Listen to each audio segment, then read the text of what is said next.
Minister of Education and Religious Affairs of the Hellenic Republic, and also Associate Professor of International Law and Foreign Policy at the Department of International and European Studies of the Pantheon University of Social and Political Sciences in Athens, Greece. He has written books on Greek-Turkish relations and the Cyprus issue, among other topics, and his public and intellectual work are a testament to the importance of education, diplomacy, scholarship, and cultural heritage in domestic and regional peace-building efforts. Thank you very much. Please come. Thank you.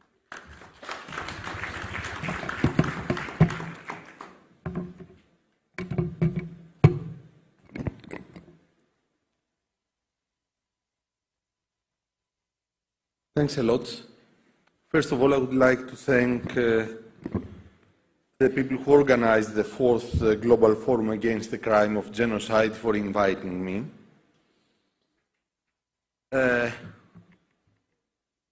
Both Greeks and Armenians lived together side by side for more than 2,400 years in the same lands in Asia Minor. The tragic events described by Greeks as minor catastrophe, or by the Armenians as catastrophe,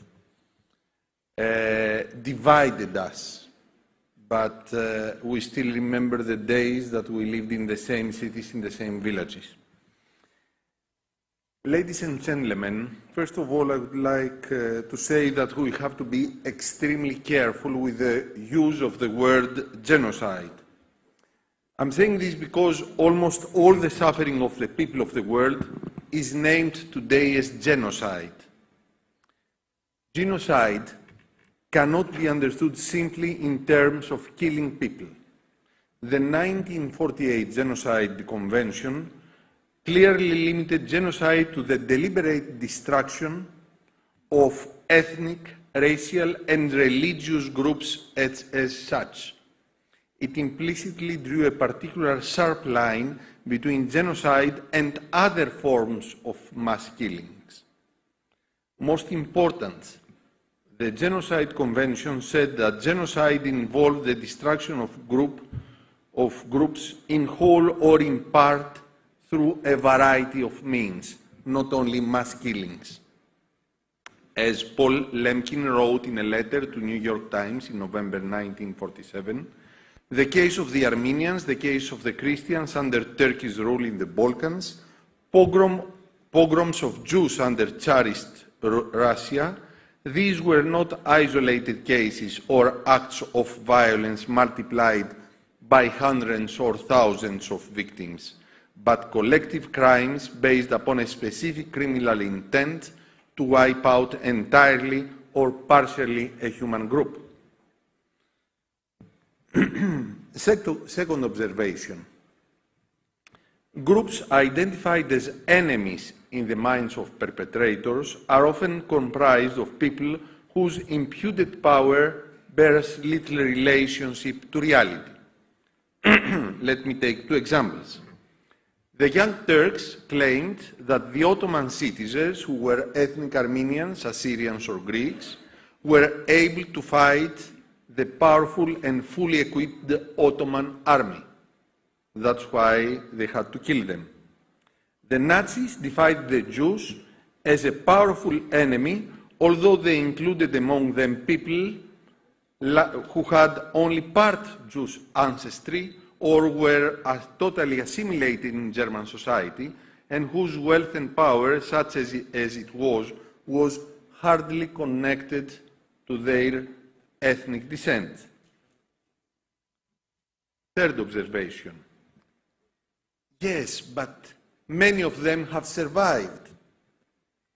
The destruction of a group identity is genocidal even when its individual members manage to survive physically. Let me take the example of the Jews during the Second World War. Not even Hitler managed to succeed in killing all the Jews, even within occupied Europe. What matters is that there was a manifest continuity between early phases of Nazi violence against Jews and the final stage of mass extermination. The intention to destroy the Jews as an economic, political, and cultural force in German and European society was manifested much earlier, and there was a sense that systematic killings completed as final solution. A process began much earlier in many other measures, less final and comprehensive in their violence. Fourth, which is an excuse we often hear in relation with the tragic events that took place in the Ottoman Empire between 1914 up to 1923. The incidents, meaning genocide and ethnic cleansing that took place at that time, were due to the war. If this was the case, the Allied powers had the right to exterminate all the German population following the end of the Second World War. 6, which is connected with the problems we are facing with technology. We must have a very good knowledge of the events.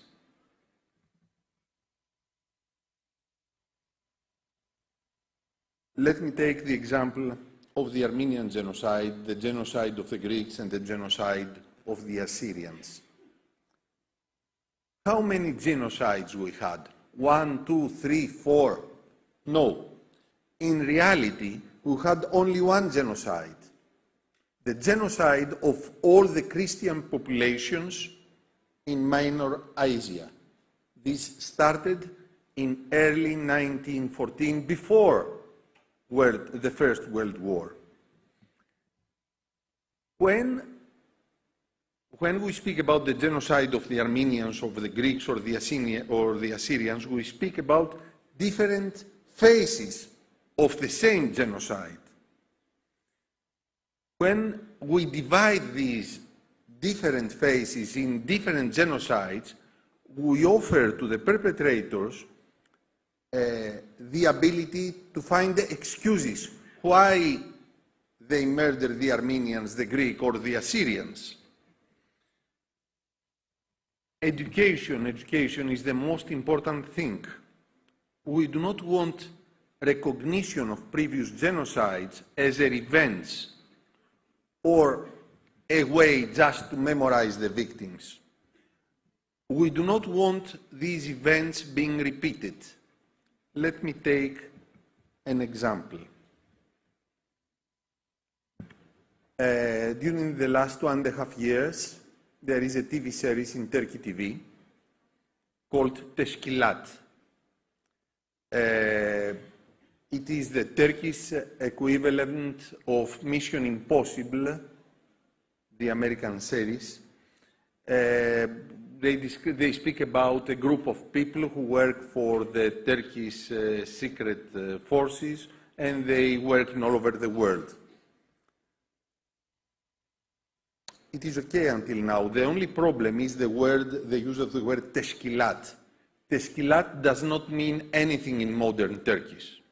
Nevertheless, teşkilat means the secret organization, Teşkilat-i Mahsusa, which organized the mass killings and the genocide of the Armenians and the Greeks and the Assyrians between 1914 up to 1918.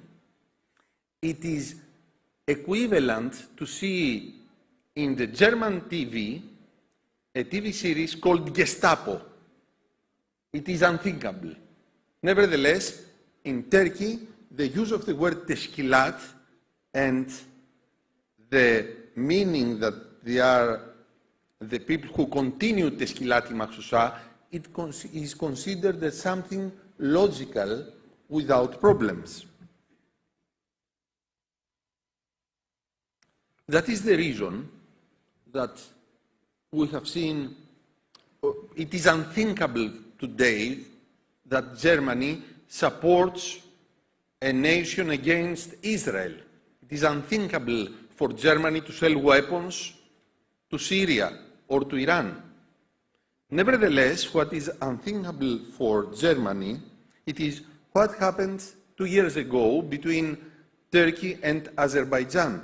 Turkey offered weapons to Azerbaijan to fight the Armenians in Nagorno-Karabakh.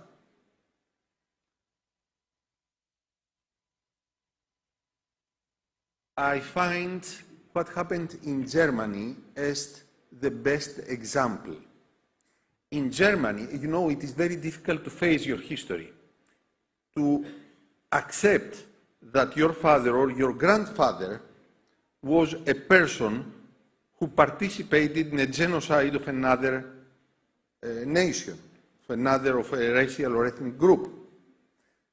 The Germans learned to do it because they were educated after the end of the Second World War. They had to face their history because the Allied powers obliged them to face their history. And this took place only through education. So I strongly believe that education is the most important thing. Finally, we have to admit that the Greeks call the events that took place between 1914 up to 1922 as minor Asia catastrophe. The Armenians use the word Metz Yegern or Aget, which means the great crime or catastrophe. The Jews use the word Holocaust. This does not mean that all these events do not constitute a genocide. Genocide comprises mass murders, ethnic cleansing, destruction of cultural monuments, the violent uprooting of a population from its ancestral homes. Genocide is the dissolution of an entire world. It is the end. Thank you very much.